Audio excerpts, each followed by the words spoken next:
Ya, shalom. Selamat malam Bapak Ibu Saudara yang diberkati Tuhan. Puji Tuhan, oleh anugerah Tuhan, malam hari ini kita bisa menikmati ibadah kebaktian doa pada malam hari ini. Bapak Ibu Saudara dikasihi dan diberkati Tuhan. Sebelum saya menyampaikan firman Tuhan dan sebelum kita berdoa, saya ingin menyapa Bapak Ibu Saudara. Shalom. Perkenalkan, nama saya Pendeta Sebi Manafe dari Tanjung Enim. Saya melayani di Sekolah Tinggi Teologi Ebenezer. Ya, itu sekilas perkenalan Bapak Ibu Saudara. Mari sebelum kita mendengarkan firman Tuhan, mari kita berdoa.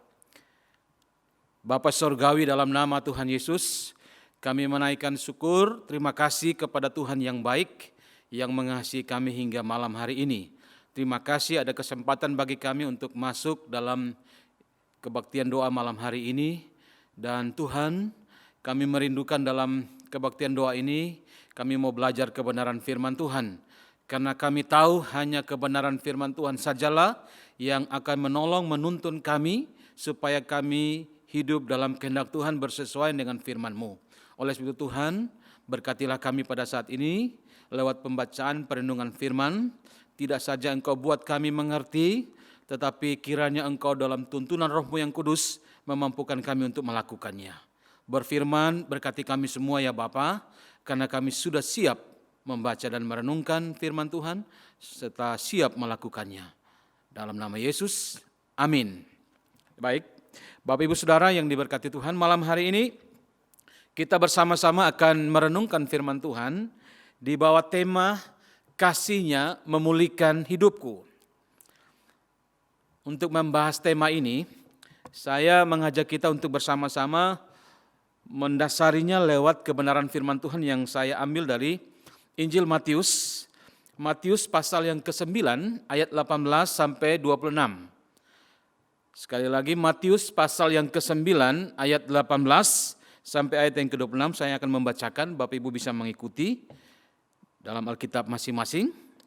Demikian kebenaran firman Tuhan, judulnya ialah Anak Kepala Rumah Ibadat, Perempuan yang Sakit Pendarahan. Ayat 18, firman Tuhan berbunyi demikian, sementara Yesus berbicara demikian kepada mereka, datanglah seorang kepala rumah ibadat, lalu menyembah dia dan berkata, anakku perempuan baru saja meninggal, tetapi datanglah dan letakkanlah tanganmu atasnya, maka ia akan hidup.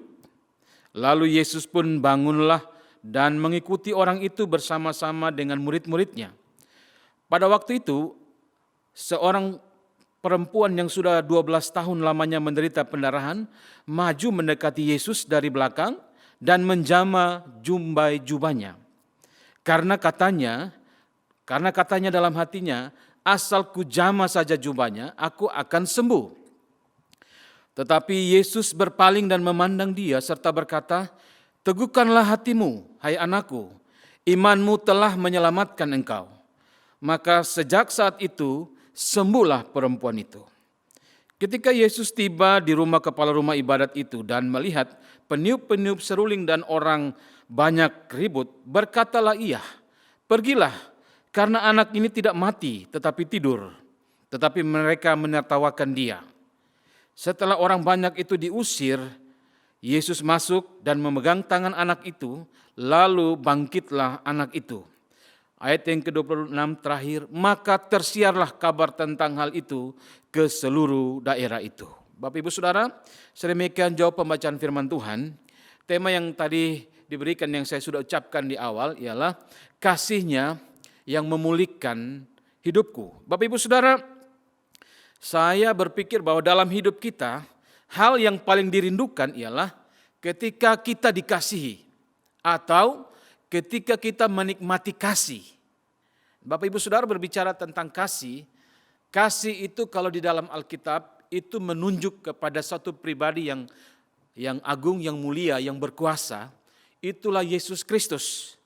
Yohanes mencatat dalam suratnya, dalam surat 1 Yohanes pasal yang keempat ayat 8, di situ Yohanes mengungkapkan bahwa Allah adalah kasih.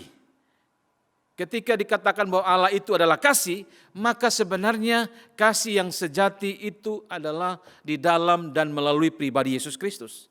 Bapak Ibu Saudara, pertanyaannya ialah bagaimana atau mengapa kita atau bagaimana caranya supaya kita menikmati kasih Allah itu dalam hidup kita. Saat ini kalau kita melihat bahwa situasi kondisi ini memang tidak memungkinkan bagi kita untuk menikmati kasih Tuhan. Banyak orang saat ini mungkin sedang berteriak. Banyak orang saat ini sedang mengalami keterpurukan. Banyak orang saat ini sedang mengalami problem. Entah problem di tengah-tengah pekerjaan, di tengah-tengah keluarga, bahkan bisa jadi juga di tengah-tengah pelayanan yang Tuhan percayakan baginya. Banyak orang yang sedang berseru memandang kepada Tuhan. Mereka sebenarnya sedang berteriak, Tuhan kasihani aku.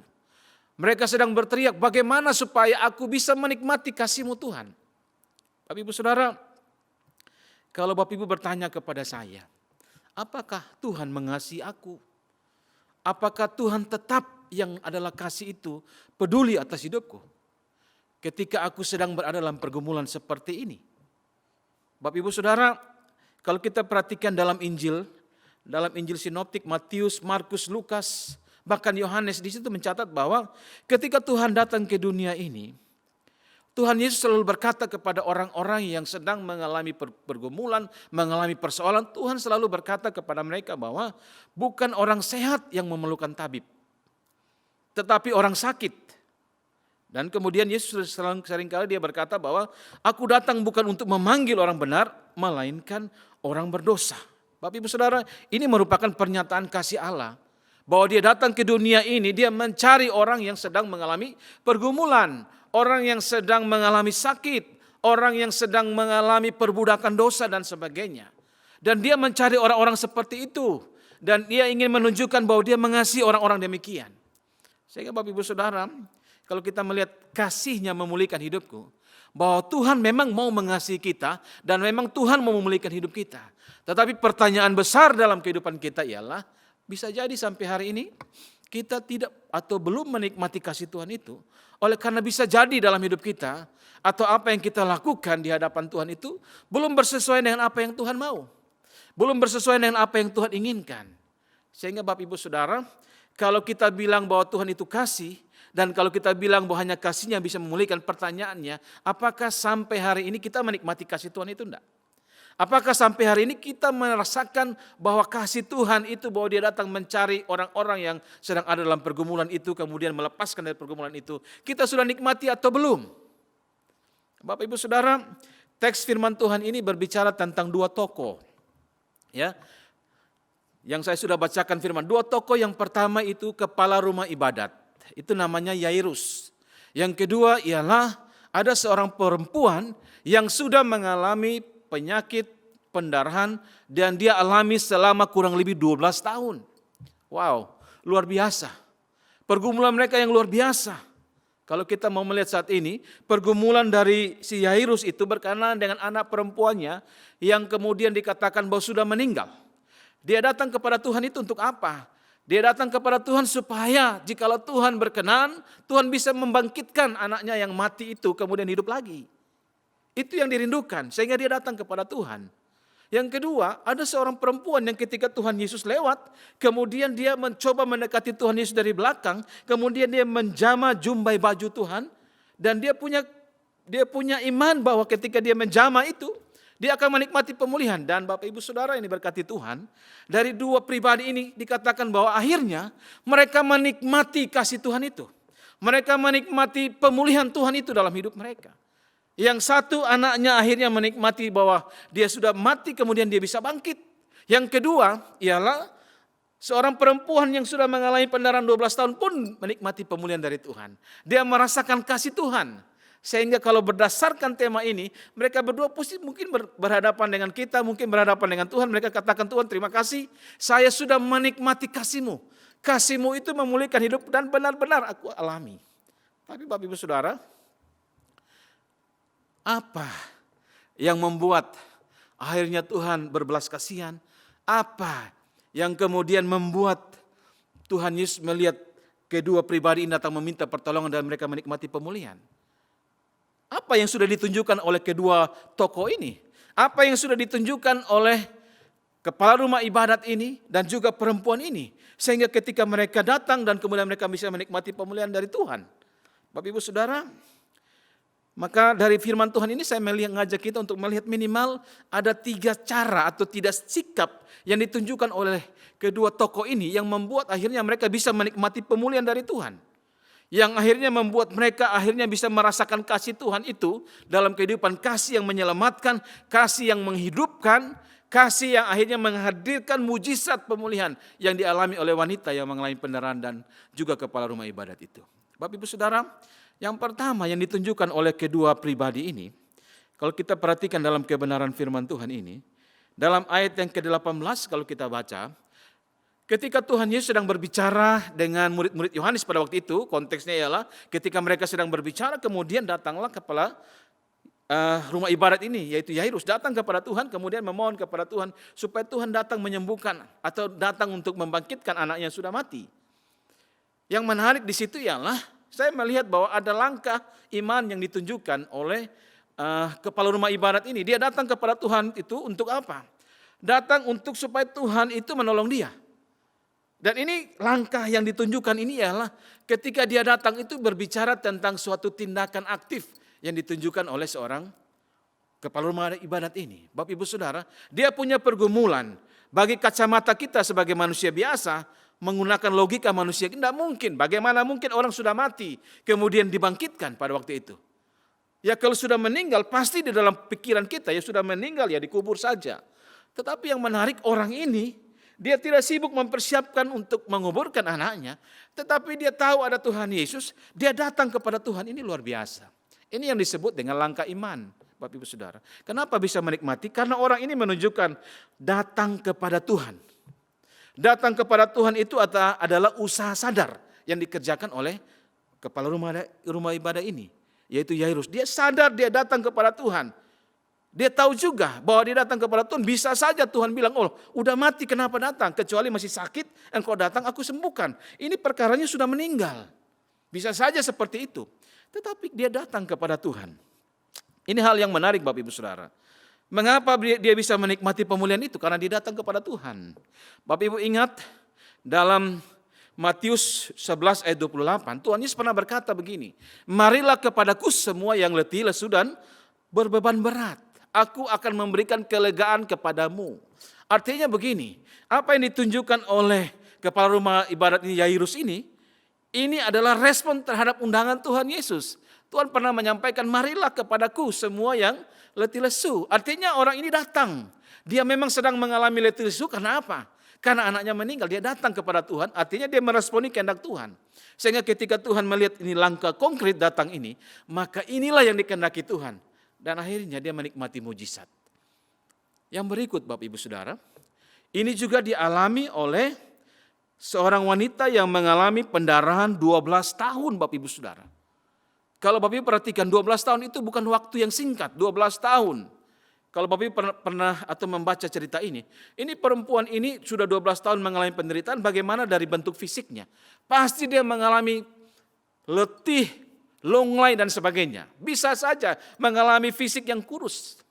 Dan memang atau tafsiran yang lain mengatakan bahwa orang ini sudah 12 tahun, dia sudah berupaya untuk berobat kepada tabib-tabib supaya dia menikmati kesembuhan. Hartanya sudah terkuras habis. Ya, semua sudah dia jual, dia sudah mengupayakan supaya bisa membayar tabib dan sebagainya, supaya dia bisa sembuh. Bahkan Bapak Ibu Saudara, kalau kita perhatikan 12 tahun dia tidak bisa beribadah di rumah ibadat. Kenapa? Karena bagi orang Yahudi pada waktu itu, orang yang mengalami pendarahan itu menurut hukum Taurat, orang itu najis. Sehingga dia tidak diizinkan ada di pelataran Tuhan. Artinya dia punya sangat-sangat minim sekali punya waktu untuk bisa berjumpa dengan Tuhan Yesus.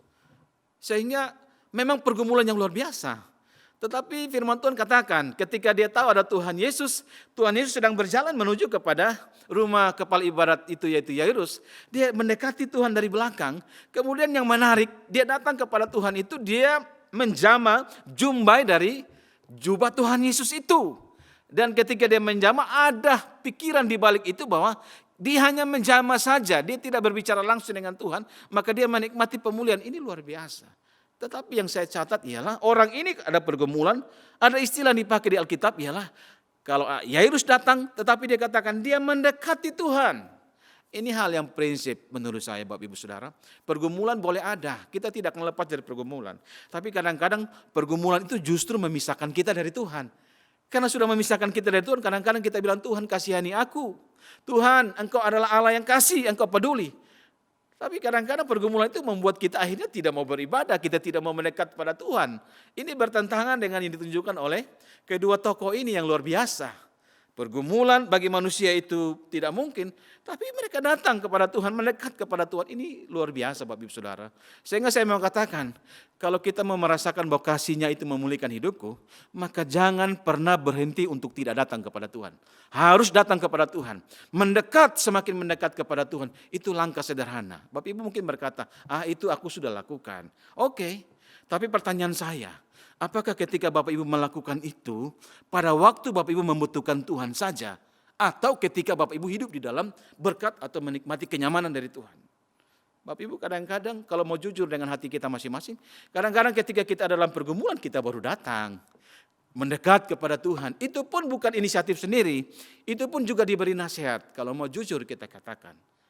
Tetapi kita perhatikan bahwa yang Tuhan mau itu bukan pada waktu kita butuh saja datang, pada waktu ada sesuatu pergumulan kemudian kita mendekat kepada Tuhan, tetapi ketika kita sudah menikmati pemulihan itu kadang-kadang justru kita mulai menjauh dari Tuhan. Saya pikir ini bukan langkah yang tepat. Itu yang pertama Bapak Ibu Saudara. Kenapa mereka bisa menikmati mujizat, mereka bisa menikmati pemulihan dari Tuhan? Kata pemulihan itu mereka menikmati karena di tengah-tengah situasi yang tidak mungkin, tetapi mereka tetap datang kepada Tuhan dan mereka mendekat kepada Tuhan. Itu yang pertama. Yang kedua, kita perhatikan yang ditunjukkan oleh kedua tokoh ini, selain mereka datang kepada Tuhan, dikatakan bahwa ada istilah yang menarik. Mereka datang, kepala rumah ibadah ini datang kemudian menyembah. Waduh, ini menunjukkan satu sikap yang luar biasa. Menyembah Dia. Istilah yang dipakai itu menyembah Dia. Bapak Ibu Saudara, kalau terjemahan yang lain itu, kalau Bapak Ibu lihat dalam terjemahan Alkitab dalam versi King James Version, kalau Bapak perhatikan di situ bahwa istilahnya bukan menyembah itu artinya orang atau kepala rumah ibadat datang kepada Tuhan, tersungkur di depan Tuhan, kemudian dia berlutut di depan Tuhan. Berlutut itu menunjukkan suatu sikap kesungguhan di hadapan Tuhan, mencium tanah, kemudian dia melihat kepada Tuhan, kemudian dia menaikkan permohonan. Ini adalah suatu sikap yang ditunjukkan. Kalau konteks pada waktu itu Bapak Ibu Saudara, memang lazimnya seperti itu. Orang kalau mau bertemu dengan orang yang mereka hormati, maka mereka datang itu mereka akan sujud. Sujud di depan orang itu ketika mau dimintai pertolongan, dia akan sujud di situ. Ketika dia berlutut, dia sujud, kemudian baru dia menaikkan permohonan. Ini adalah satu sikap. Itulah disebut dengan sikap menghormati. Sehingga Bapak Ibu Saudara, kalau Bapak Ibu bertanya kenapa dua orang ini menikmati mujizat, selain mereka datang kepada Tuhan, mereka mendekatkan diri kepada Tuhan. Yang kedua, ialah mereka itu menghormati Tuhan. Mereka menghormati Tuhan ketika mereka datang kepada Tuhan, mereka menunjukkan suatu sikap yang luar biasa. Berlutut itu sikap yang luar biasa, itu menghormati Tuhan. Bapak Ibu, kalau Bapak Ibu perhatikan di dalam kitab 1 Samuel pasal 2 ayat 30, firman Tuhan di situ berkata begini. Di bagian akhir dikatakan begini, sebab siapa yang menghormati aku akan kuhormati, tetapi siapa yang menghina aku akan dipandang rendah. Bapak Ibu terserah diberkati oleh Tuhan. Itu jelas dikatakan bahwa siapa yang menghormati aku akan kuhormati.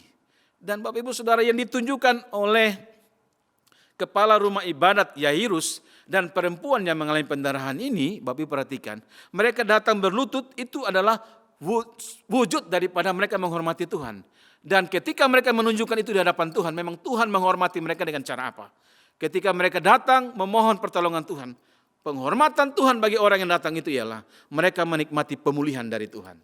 Ya Bapak Ibu Saudara, hal yang paling penting yang kedua ialah jangan pernah kita berhenti menghormati Tuhan dalam hidup kita. Mungkin Bapak Ibu bilang sama saya, menghormati seperti apa? Saya sudah kerjakan. Saya menghormati Tuhan. Tuhan bilang kuduskan hari Sabat, hari Minggu beribadah. Oke. Ada ibadah seperti ini, malam ini aku hadir. Inilah waktunya aku menaikkan doa. Puji Tuhan. Kerjakan terus itu karena itu yang Tuhan kehendaki. Tapi Bapak Ibu Saudara, menghormati Tuhan itu bukan hanya di rumah Tuhan. Di tengah-tengah keluarga kita, di tengah-tengah pekerjaan kita, di tengah-tengah usaha kita, di tengah-tengah pelayanan kita. Pertanyaan penting bagi kita, apakah di tempat-tempat itu kita menunjukkan sikap atau rasa hormat kepada Tuhan? Atau justru bukan Tuhan yang dihormati, tetapi kita yang minta dihormati. Sehingga kadang-kadang Bapak Ibu Saudara, kalau kita lakukan itu bagaimana kita bisa menikmati yang namanya kasih Tuhan yang memulihkan itu dalam hidup kita. Mari kita belajar dari sikap atau tindakan teladan ditunjukkan oleh kepala rumah ibadat dan juga perempuan yang mengalami sakit pendarahan 12 tahun yang menikmati pemulihan itu. Mereka datang kepada Tuhan, mendekat, sujud di hadapan Tuhan, berlutut. Itu wujud penghormatan. Jadi saya mau katakan Bapak Ibu Saudara, dimanapun kita berada, dan situasi pun, apapun yang kita kerjakan, lakukanlah itu sebagai bentuk penghormatan kita kepada Tuhan. Kita menghormati Tuhan. Kalau istilah Alkitab ialah takut Tuhan. Takut Tuhan itu mendatangkan sesuatu yang luar biasa bagi kita. Takut Tuhan itu ialah bagaimana hidup kita ini selalu kita tujukan untuk memuliakan Tuhan, menghormati Tuhan. Kalau itu yang kita lakukan Bapak Ibu Saudara, saya percaya kalau kepala rumah ibadat ini bisa menikmati pemulihan dalam hidupnya, khususnya anaknya menikmati kebangkitan dari mati, dan juga perempuan ini mengalami sakit pendarahan dan disembuhkan pada waktu itu. Kita juga, apa saja pergumulan kita, ketika kita menghormati Tuhan, kita juga akan menikmati Tuhan menghormati kita dengan caranya. Tuhan menyembuhkan kita, Tuhan memulihkan keluarga kita, Tuhan memulihkan usaha kita, Tuhan memulihkan pribadi kita dalam pelayanan, dalam setiap kegiatan-kegiatan yang kita kerjakan. Tuhan pasti akan memulihkan kita ketika kita menunjukkan bagaimana kita menghormati Tuhan. Dan Bapak Ibu yang ketiga yang paling penting menurut saya dari kebenaran ini. Kenapa orang ini bisa menikmati kasih-Nya yang memulihkan atau Tuhan memulihkan hidup mereka itu? Yang ketiga itu ialah mereka meyakini akan pertolongan Tuhan. Bapak Ibu Saudara bicara tentang percaya, semua kita pasti setiap hari baca firman Tuhan, entah baca renungan, entah baca buku, entah dengar khotbah, entah apa saja. Sekarang ini semua bersebaran secara online. Bapak Ibu bisa menikmati ibadah secara terbuka, mau khotbah seperti apa ada. Dan ujung-ujungnya pasti semua itu berbicara kepada kita untuk percaya. Tetapi Bapak Ibu Saudara ini berkati Tuhan, meyakini akan pertolongan Tuhan itu secara total, itu bukan hal yang mudah. Tetapi Bapak Ibu Saudara, ini dikerjakan oleh kedua tokoh ini, yaitu kepala rumah ibadat, yaitu Yairus dan perempuan yang 12 tahun mengalami pendarahan ini. Lihat, yang menarik saya suka sekali. Ini orang udah mati, kemudian dia datang, dia bilang, Tuhan letakkan tanganmu saja. Bagaimana orang udah mati, letakkan tangan, kemudian orang itu bisa bangkit. Waduh, kalau secara logika kita tidak mungkin deh. Tidak mungkin itu bisa terjadi, tetapi dia menunjukkan keyakinannya di hadapan Tuhan. Tuhan, engkau hanya meletakkan tangan, anaknya bisa bangkit. Wah, itu keyakinan yang luar biasa yang dikerjakan. Bahkan lihat, perempuan ini yang mengalami sakit pendarahan selama kurang lebih 12 tahun itu, dia bilang dia menjama jumbai, hanya menjama jumbainya itu. Dia bilang pada saat itu dia akan menikmati pemulihan kesembuhan dari Tuhan. Itulah yang disebut dengan keyakinan Bapak Ibu Saudara. Sederhana saja, tetapi mereka tunjukkan suatu keyakinan yang luar biasa. Bapak Ibu Saudara, salah satu penyakit yang membuat kita akhirnya tidak meyakini pertolongan Tuhan itulah ragu-ragu. Kekhawatiran, ragu-ragu, datang kepada Tuhan tetapi masih terus. Kadang-kadang kita bilang ya, kita sudah datang minta tolong sama Tuhan tapi dalam hati kita ada keraguan-raguan. Kadang-kadang kita bilang, kira-kira Tuhan tolong enggak ya?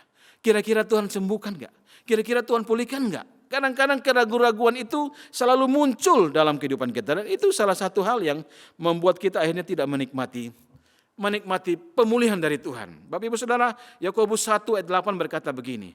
Sebab orang yang mendua hati tidak akan tenang dalam hidupnya. Bapak Ibu, orang yang mendua hati tidak akan tenang dalam hidupnya. Artinya begini, kalau orang itu mendua hati, entah percaya Tuhan, tapi juga percaya kepada dirinya, bisikan dan sebagainya, sehingga menjadi ragu-ragu dan sebagainya, itu tidak akan tenang.